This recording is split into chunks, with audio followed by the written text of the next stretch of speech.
So, welcome to this. This is the Further Maths Support Programme online revision session for OCR Statistics 1. In this session, we're going to look at the variety of ways that we are expected to deal with and represent data. So, you need to be able to construct and interpret stem and leaf diagrams. It's mainly interpretation at this stage because the constructions are pretty straightforward. You also need to be able to interpret box and whisker plots or box and whisker diagrams or box plots. They've got all sorts of names depending on what you've learnt at GCSE. Also, you need to know how to construct, but more importantly, interpret cumulative frequency graphs and also deal with histograms in much more detail than you would be at GCSE level. We also need to be able to calculate, and if your data is grouped, estimate the mean, median and mode. And the median is quite tricky, and I've got a question on that in a minute. You also need to be able to work out standard deviation, and I'm going to show you in the next question a nice way of trying to remember the formula for that so that it makes it easier to do. And also we need to be able to look at interquartile range.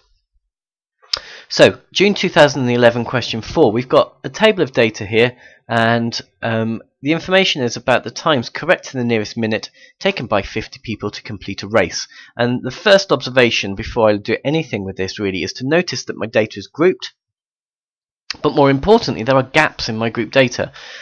T is less than 27 and then it starts again at 28. So it's the realization really that these have boundaries that we need to consider when we start to do pretty much any work with it. Okay, so that's those boundaries on. So we're told that we've got a histogram for this data and we're given some information. So the height of the block for 31 to 35 is 5.6 centimeters, and we're asked to find the height of the block for the 28 to 30 class. Now we're not asked to draw it, however I believe a sketch is always quite useful for this, just to see what's going on. So I know we've got the block 31 to 35 is really 30.5 to 35.5 and therefore has a width of 5.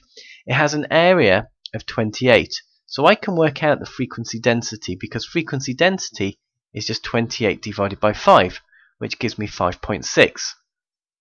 Now if I consider what we're asked in the question, we're looking at the 28 to 30 class, so that's 27.5 to 30.5, which has a width of 3, and the area is 4. So the frequency density in this case is 4/3. Now the frequency densities have to kind of be in proportion to each other.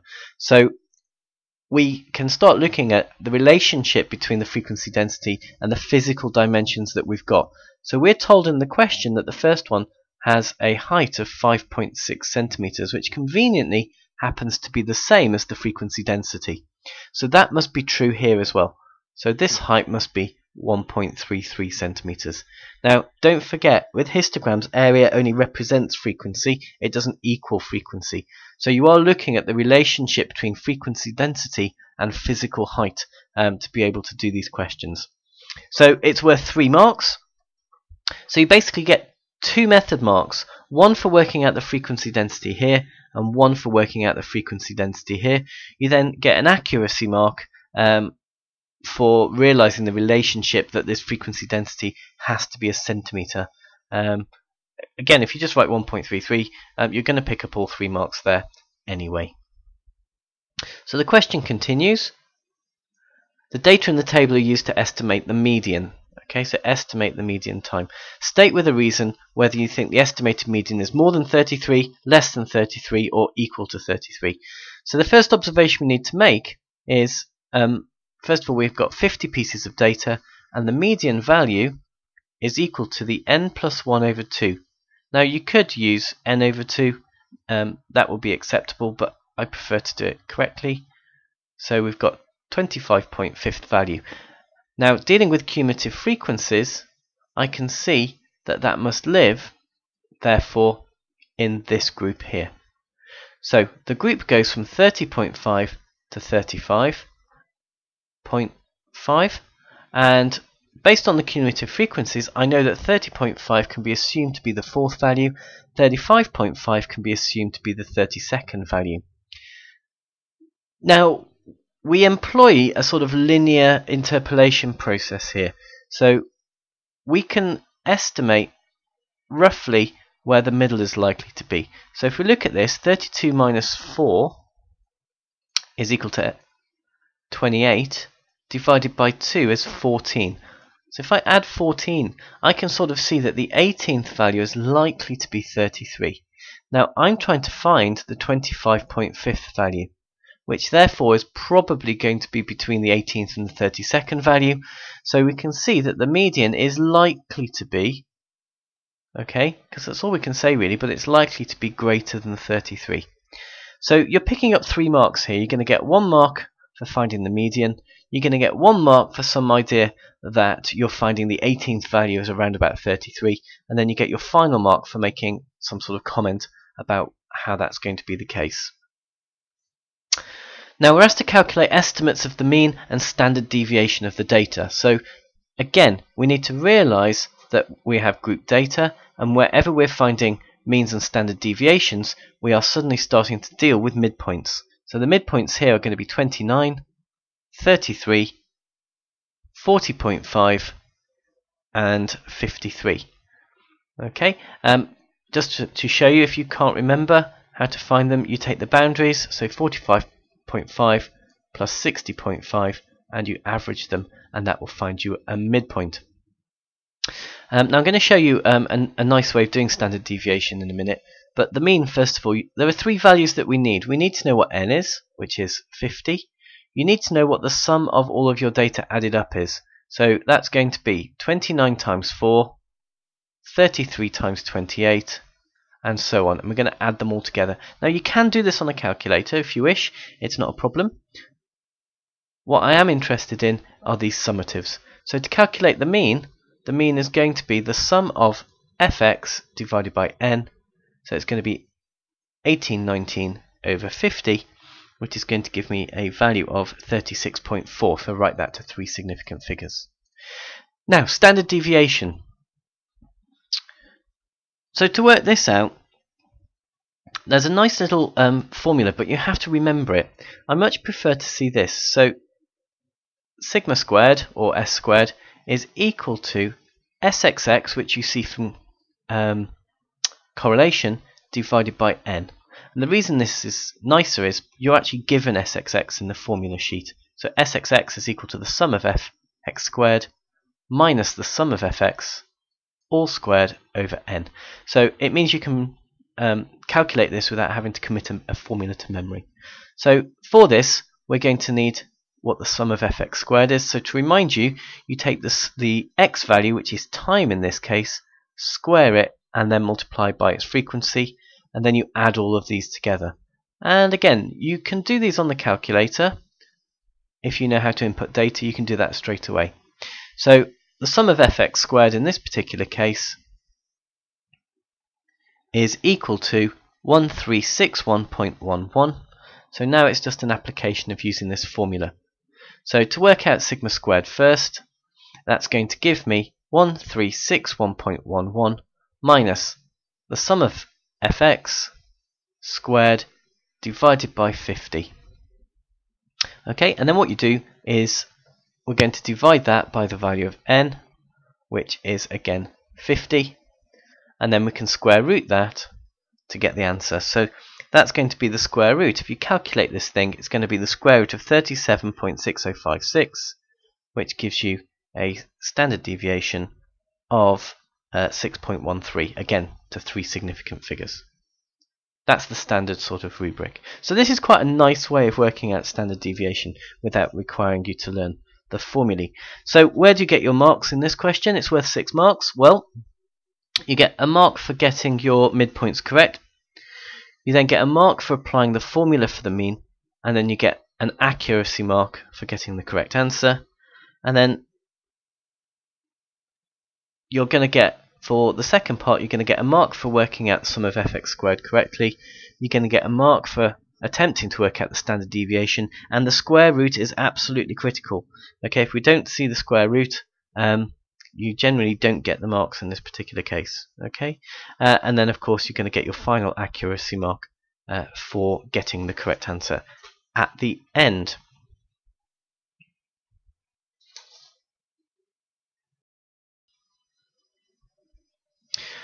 We've then got some question about the means. So it was found that the winner's time had been incorrectly recorded, and it was actually less than 27 minutes 30 seconds. So in other words, we've got one person who suddenly clocks off down here. So it's going to be like this.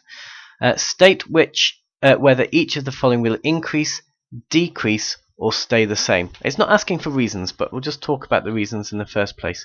So the mean will decrease, and the reason it's going to decrease is because one of your data points is lower than you thought, so as a consequence we'll pull everything down. The standard deviation will increase, because what you're doing here is by pulling one down you're widening your data, and standard deviation is a measure of spread, and because it involves every single data point it's going to be affected. Now the median is all about location. Just by changing the lowest value does not change the location of the median. Nothing else has changed, so that's going to stay the same. And likewise with the interquartile range, the quartiles are not affected just by changing the value of one thing right at the bottom. Okay, so again this one is also going to be the same. Please be aware of that, because you may be asked to justify what's going on. Okay, so January 2011 question 1, we've got a cumulative frequency graph. So we've got 200 people and they've taken 2 examination papers, paper 1 and paper 2.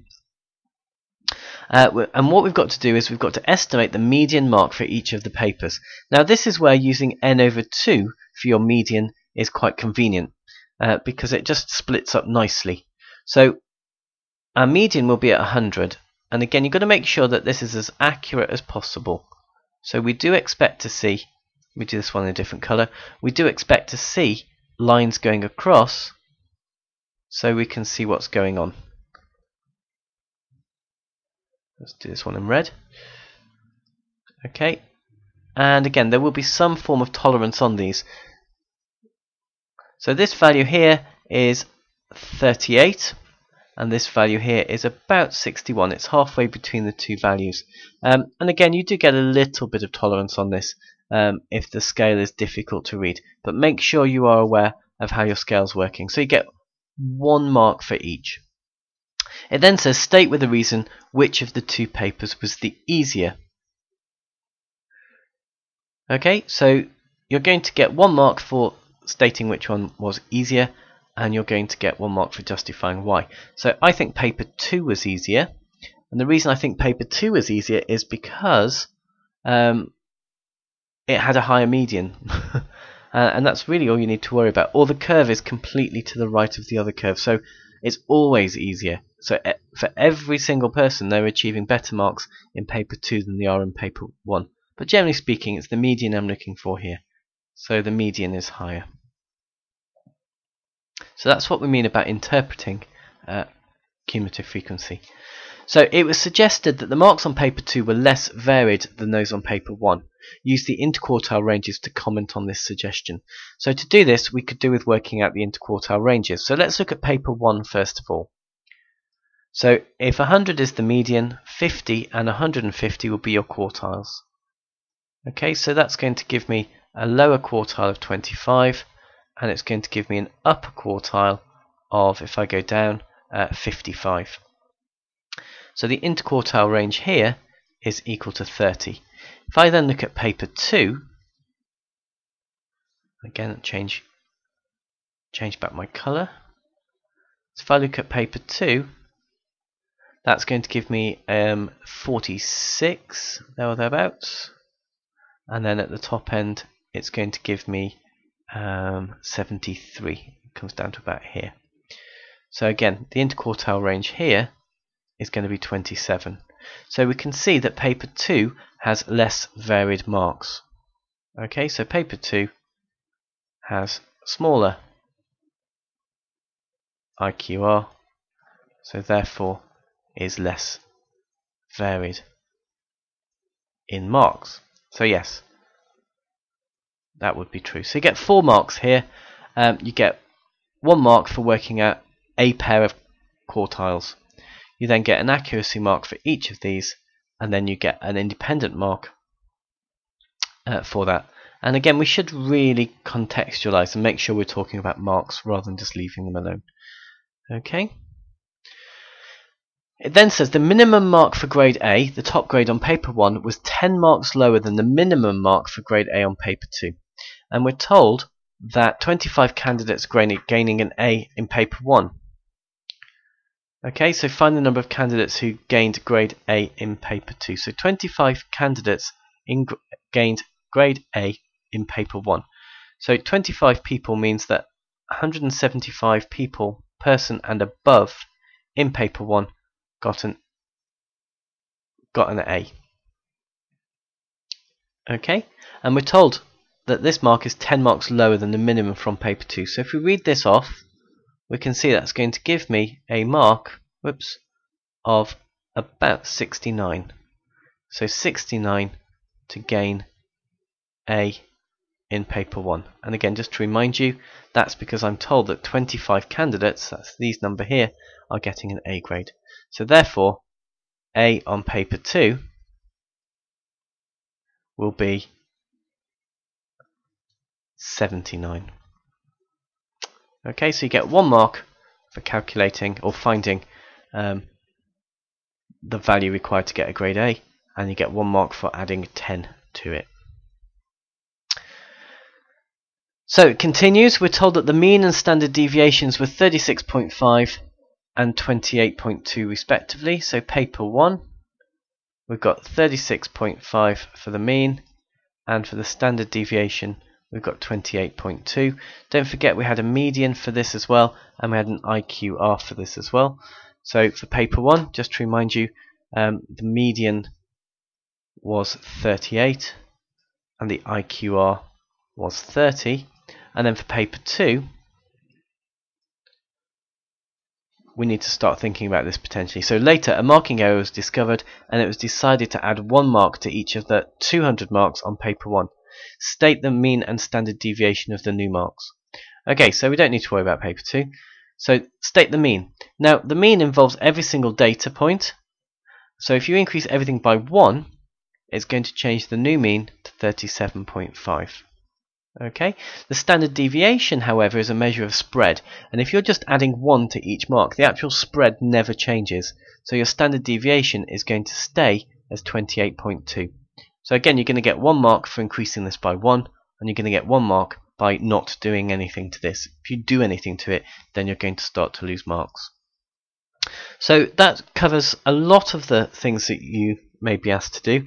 I haven't looked at box and whisker. I haven't looked at stem diagrams because stem and leaf, sorry, because they're very, very similar to what you've done at GCSE.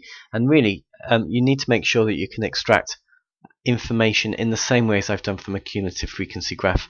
So you need to do some practice on those questions, really.